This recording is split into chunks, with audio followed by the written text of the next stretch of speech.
Hello, everyone. What's the Jewish Week Online? I'm your host, Aaron Herman. I'm here at Madison Square Garden, and on Saturday night, Haim Gozali is fighting Ryan Couture in an epic MMA battle. We had the opportunity to meet up with Haim to learn more about how he got involved in MMA and his Israeli pride. Let's take a closer look. Saturday night is an exciting time for you. You're playing in the world's biggest arena, Madison Square Garden. So tell us a little bit about your journey to this incredible opportunity. I came to New York. I left my family in Israel like 2 months ago. Came to New York to train. My master, Haim Gozali, is over here. So I came over here to New York. Start train, live by myself, cook by myself, do the laundry by myself, do everything by myself for the first time like in the 20 years. And I did it. It's now two months after my family came like 2 days ago. Yeah, the fight is tomorrow. I'm ready, feeling good, waiting for it. Great. So tell us a little bit about like your process.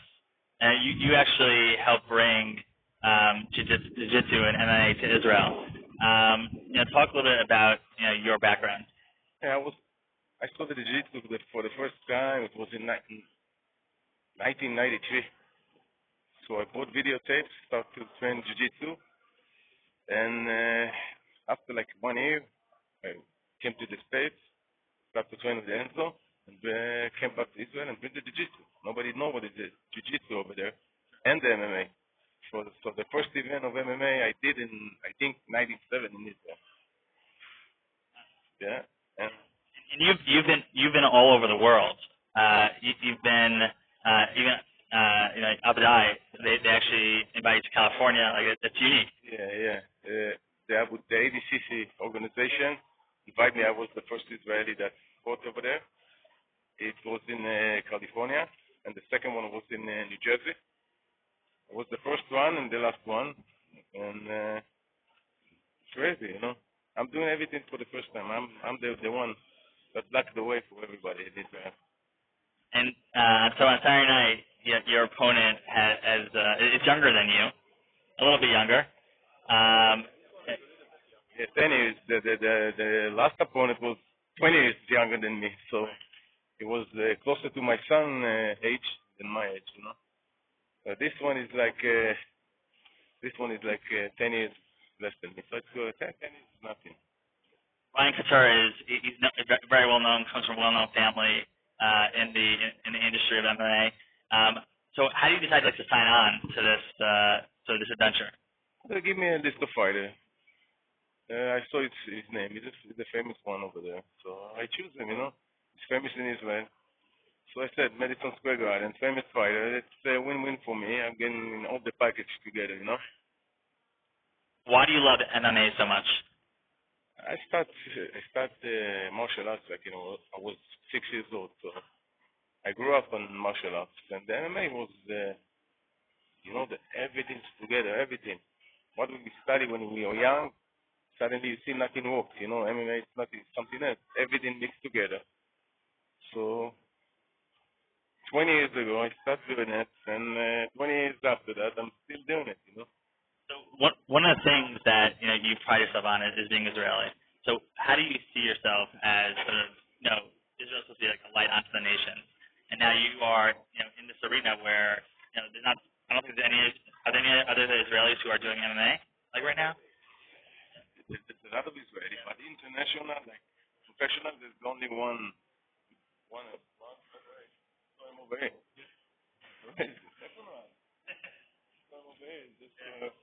So we have one good fighter in Oslo. He's fighting Belarus also. He's going to fight New York. Not this card, the next one in August. So, and we have a lot of young fighters that start the way now. I think 5 or 6 years there's going to be a lot of fighters in Israel, What is your responsibility as representing the state of Israel? Is it pressure for you? What's your thinking behind it? I represent my country. Every place I'm going with the flag. I don't care what people say. I don't care what people gonna say. We are proud Israelis, every place I'm going. David on me. And you actually have a Star of David on your is it on your elbow? Yeah. Wow. Stay away.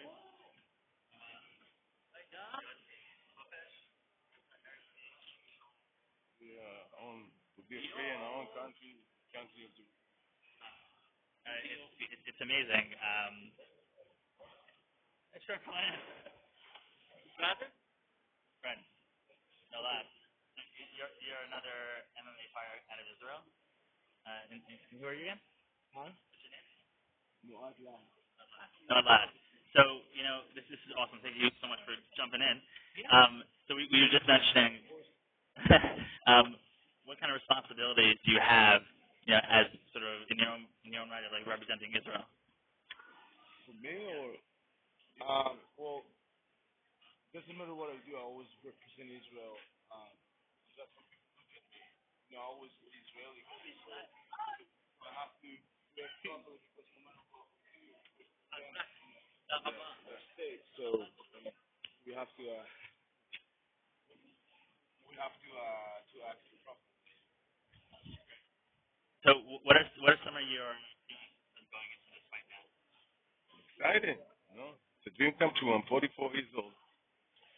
It's everybody can see that dream can come true, no matter what age you are.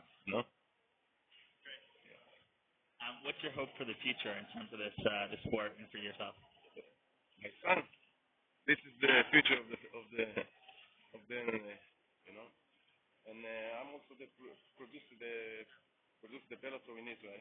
So we have a big show now in November.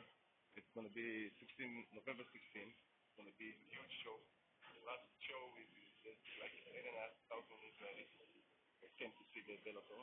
And I think this year is going to be 12,000. And so the MMA in Israel is becoming, it's like a mainstream. We have the Ego Total channel that broadcasts all the time the Bellator. So I believe like in 5 years, MMA is going to be